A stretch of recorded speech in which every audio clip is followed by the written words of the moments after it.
This is a reaction of a weak acid with a strong base. A strong base here represented as hydroxide ion. The initial reaction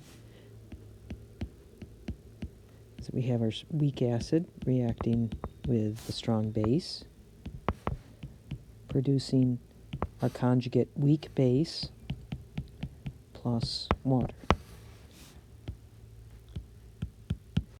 We initially have 4 millimoles of our weak acid, and we've added 4 millimoles of a strong base.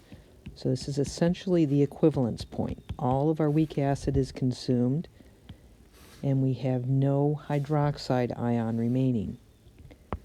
In the process, we've generated 4 millimoles of our weak base in solution.